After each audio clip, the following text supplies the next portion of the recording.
Now, can you hear me? I can hear you. I can see you. You look fantastic. Coming in high def. All right. All right. Excellent. Perfect. This is working.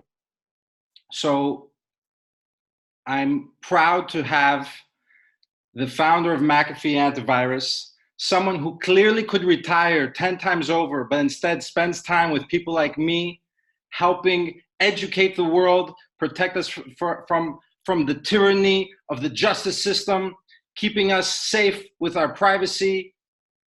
He's one of the strongest supporters of cryptocurrency out there and a 2020 presidential candidate. John McAfee, it is an honor to have you on Crypto Grownups. Well, I'm happy to be here. Thanks for inviting me. John, I've got a ton of questions ranging from KYC, decentralized exchanges, the DAO fork, big blocks, small blocks. Do you want to get into some light stuff and go into the hardcore, or start hardcore and go towards the light stuff? Let's start light and go hardcore. That's always easier for me. Excellent, excellent. So something light. Recently, you had an interaction with a killer toilet. AI gone wrong. Well, there was also it was in a high-end hotel. Now that toilet was actually pretty miraculous. I mean, it had more dials and gauges and buttons than a Ferrari.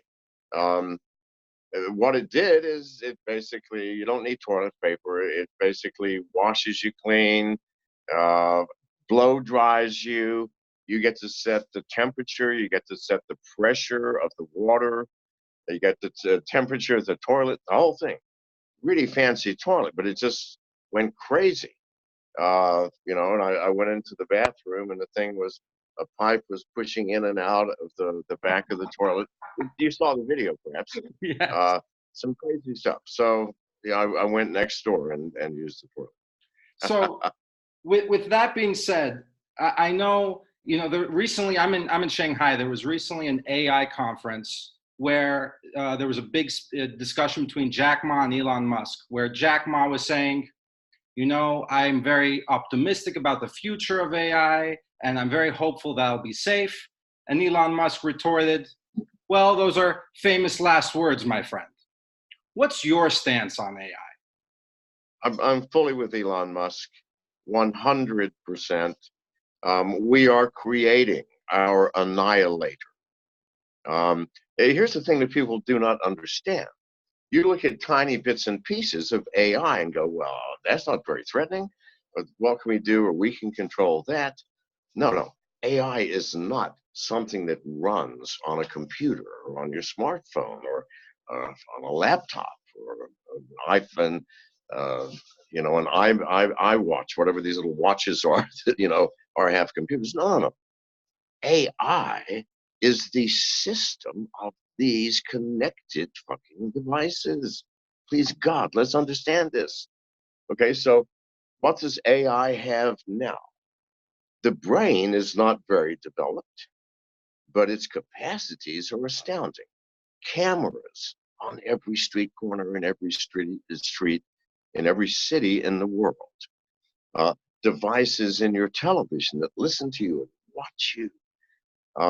We have communications between satellites and Earth and satellite. We have all of these electronic devices, including the automatons, the canning machines that are really AI that can your food and sterilize it and package it, put a label on it, and ship it to your fucking supermarket. All this is going to be part of this. It's all getting tied in. And this is the thing we need to watch, not some fucking new thing. I mean, the Russians just invented, or just announced 2 days ago, the invention of a biometric neuron. Many of them connected together that could do basic mathematics using the human brain. They start adding that shit to AI. Tell me where that's going to go. No. What part do we play when the human brain has been synthesized, has been what is the fucking word? There is no word for it, where our brain is created in the electronic verse. So that, what are we for? We eat, we expend energy. We're strange creatures, greedy and angry, and we kill each other and love each other and do weird shit that this AI is not going to be happy with. Please, God, understand this. And so you've got the AI with an option of an electronic human brain running a million times faster, doing exactly what the human brain does. The only thing it will need us for are our fingers. And when automatons get to the point that they are faster, quicker, and more accurate than our fingers, of what use are we to the system that we have fucking created? Because if you don't think you're being controlled by this artificial intelligence now, then you haven't opened your eyes to your daily activities. When's the last time you used an automated driving device that whispers to you or talks to you in a sexy female voice or whatever, or in some applications, yells obscenities after you if that's what you want to choose, okay? Turn right here, go 1 mile, make left, stop in front of the blue building. Fuck me, are we not taking orders? Now we think, yeah, well, we created this, that's fine. I'm the one who wanted to go there, but it's telling me how. Please, God, see what's happening, people.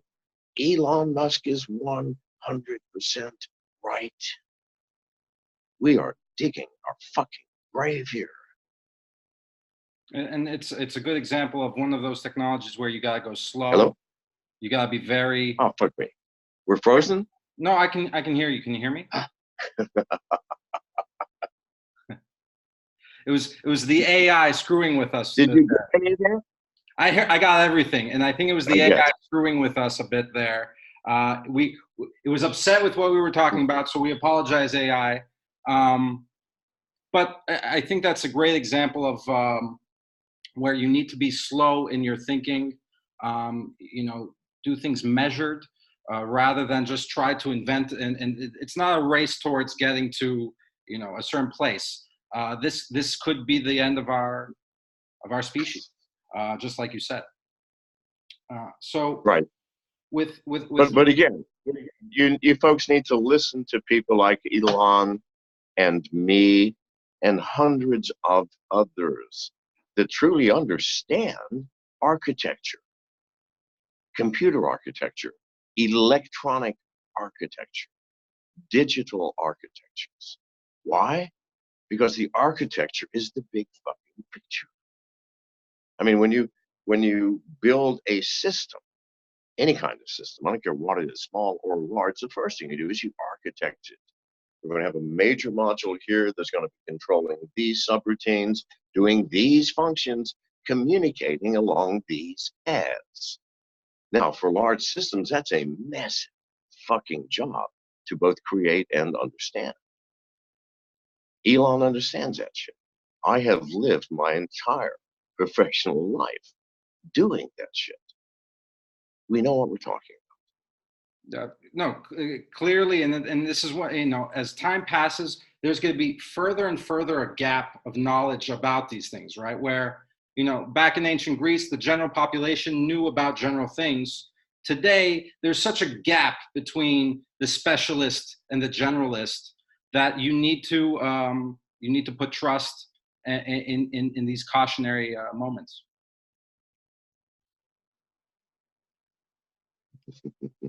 So with that discussion on the importance of going slow and also thinking towards the future, I now want to kind of shift into some of the crypto stuff I alluded to before. Now, one of the reasons I love talking to you is because you're a real person. You have an opinion. You voice it.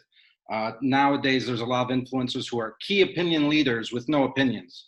So I think this is an important time for me to get your opinion on some of the most talked about philosophical parts of crypto. For me, it's really about prioritizations, what we prioritize as a crypto community.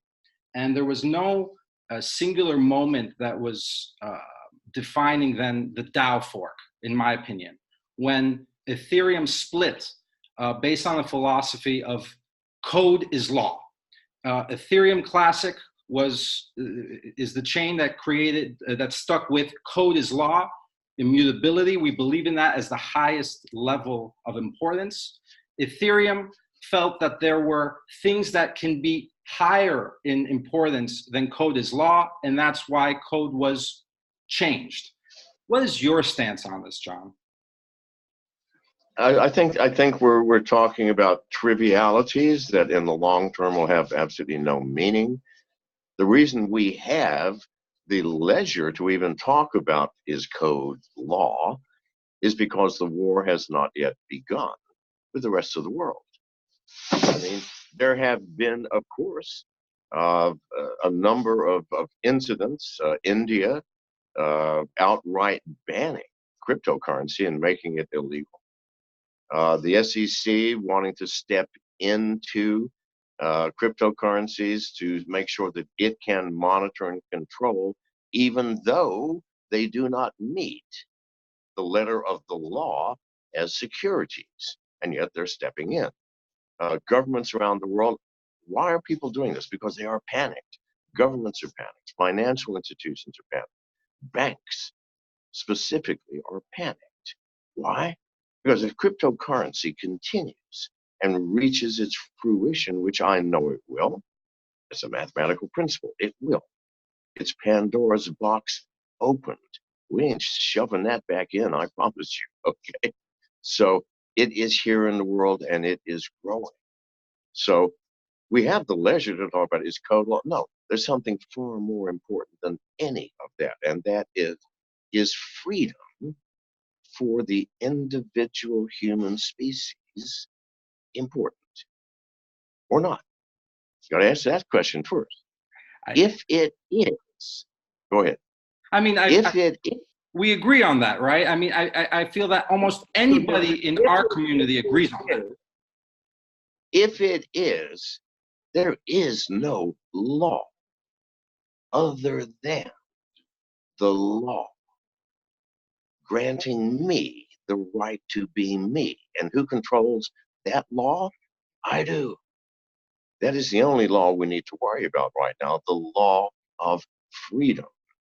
And how we get to freedom, whether we decide code is more important than something else, Jesus God, is going to fluctuate over and over and over, no matter what we build, that we and perfect. It is neither complete nor perfect, nor will it ever be. There cannot be a creation of man, which is law. Can't happen. Laws are, if I drop the glass on the floor, it will likely break. Gravity pulls it down. That's a law. The law of the speed of light, which cannot be exceeded, 186,000 miles per second. That's a fucking law. We don't create laws as people.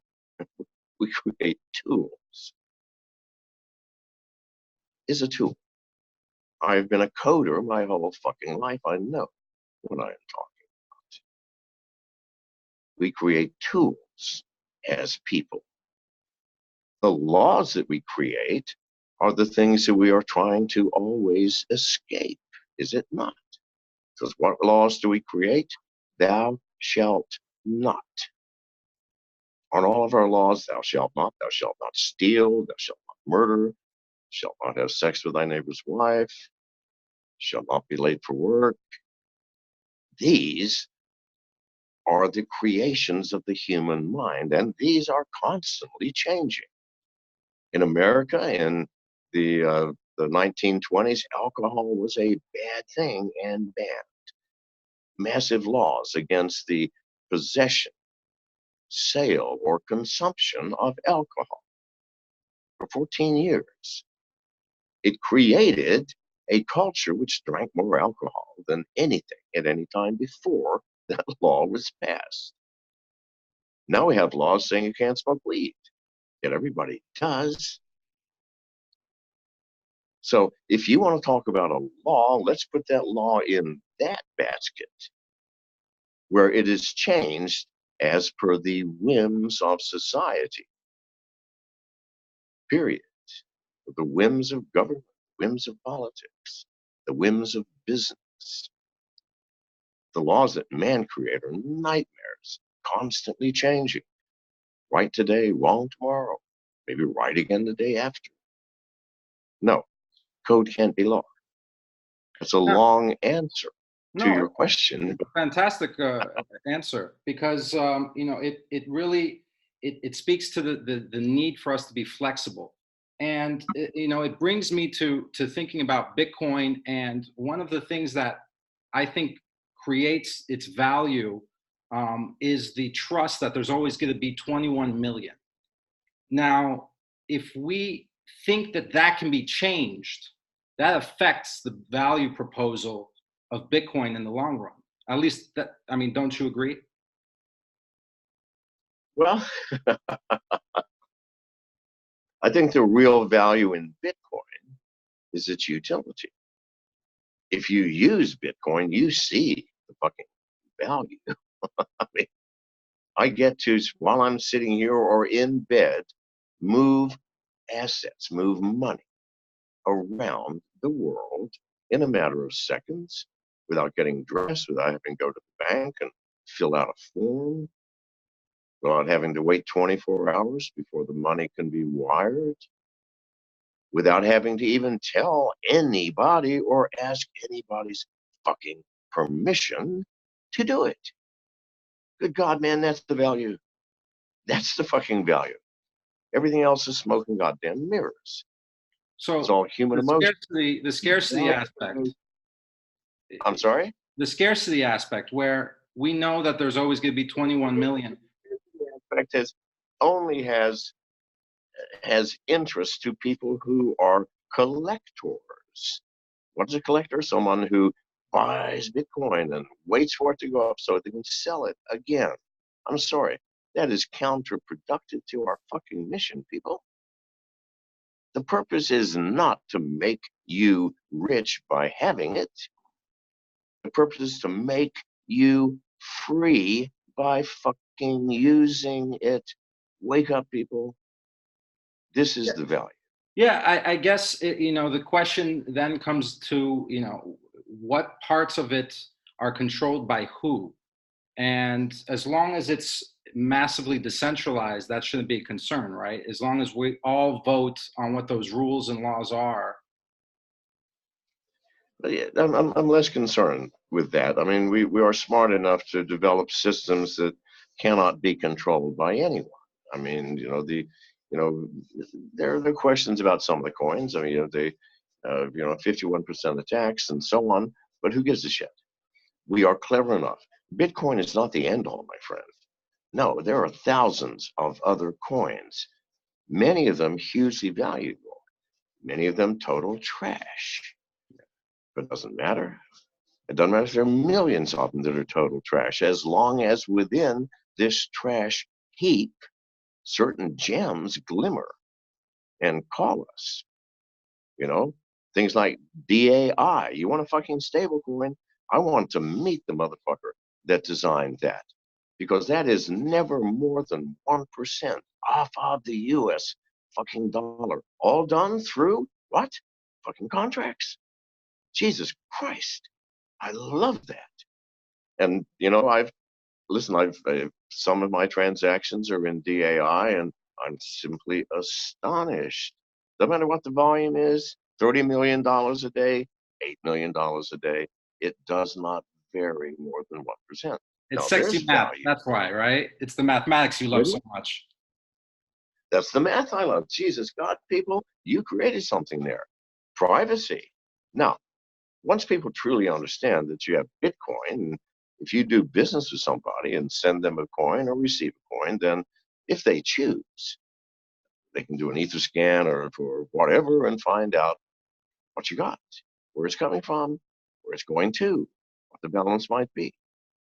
If your bank did that, if you wrote a check to your fucking plumber, and he went to the bank and said, "Hey, I've got a check from Dean Pappas here for $45. I'd like to deposit it. And meanwhile, while you're in there, can you tell me what his balance is?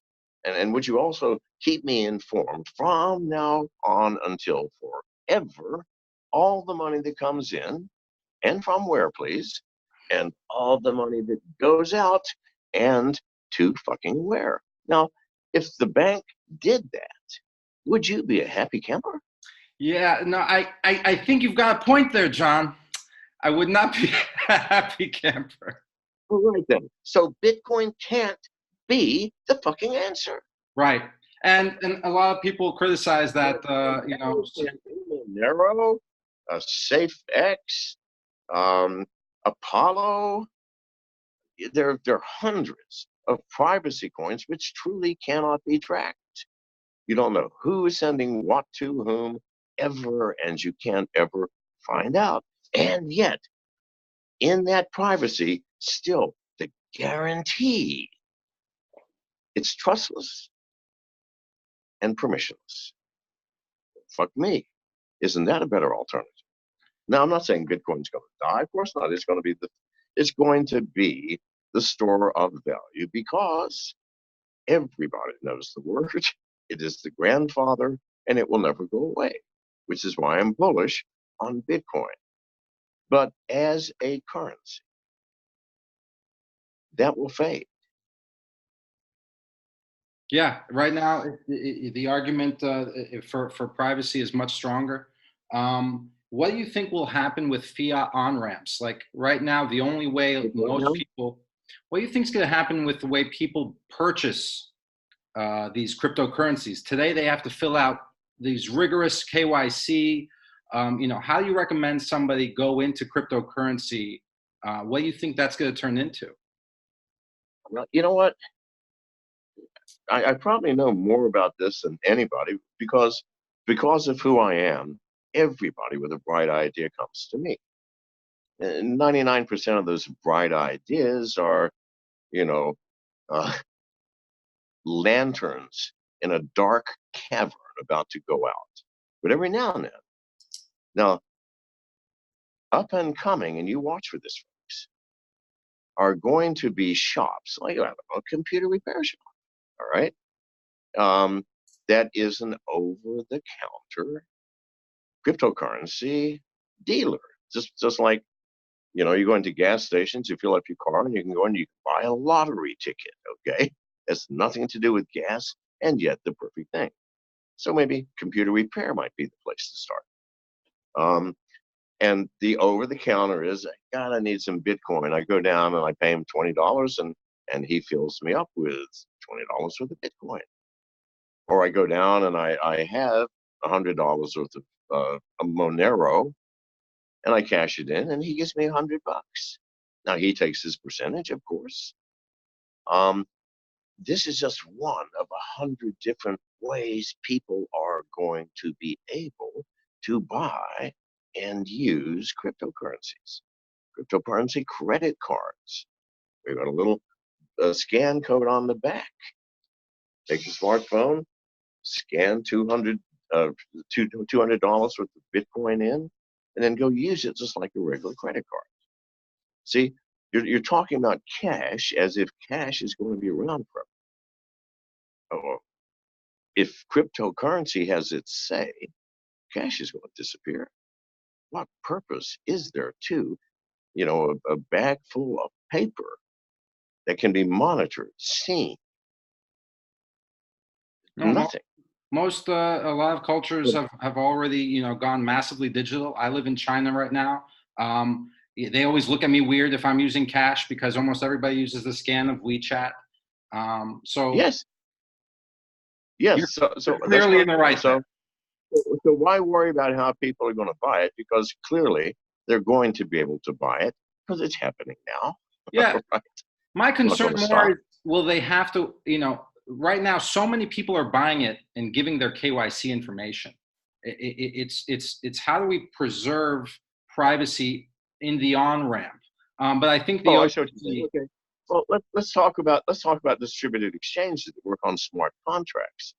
Um, there are hundreds of distributed exchanges that you can use right now for certainly all the ERC20 tokens, Ether, Ethereum, um, that require no information.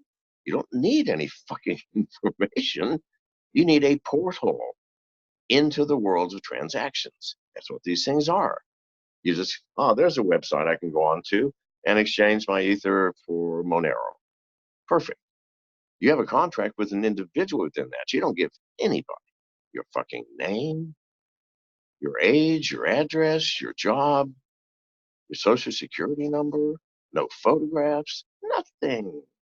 No passports. That always annoys me. Nothing. Just log on and do a transaction and go about your way. Yeah, once Now, you're already in the system, you've got these tools. It's those people who currently are out of it, getting that first crypto taste, that first ability to transfer the value into the system. Well, that's going to happen by word of mouth. I mean, people. I don't know how long it's going to take. Everybody will eventually know because those who are in it now are talking about it. Like, God, look how great this is. Look how neat that is. So people are talking, and the people talking. When someone goes, well, how do I get into it? I mean, if you're a friend, they're gonna walk you into it. If they're not, if it's casual acquaintance, you're going to go, well, here, Google this and follow these steps. Or here's an address of SwitchDex, one of the distributed exchanges. Log on there and start doing your business. If you want something to do business with, listen,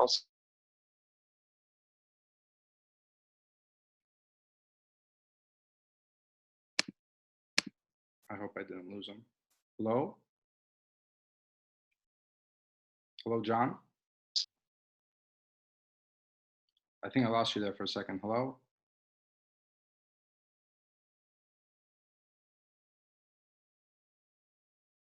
Hello?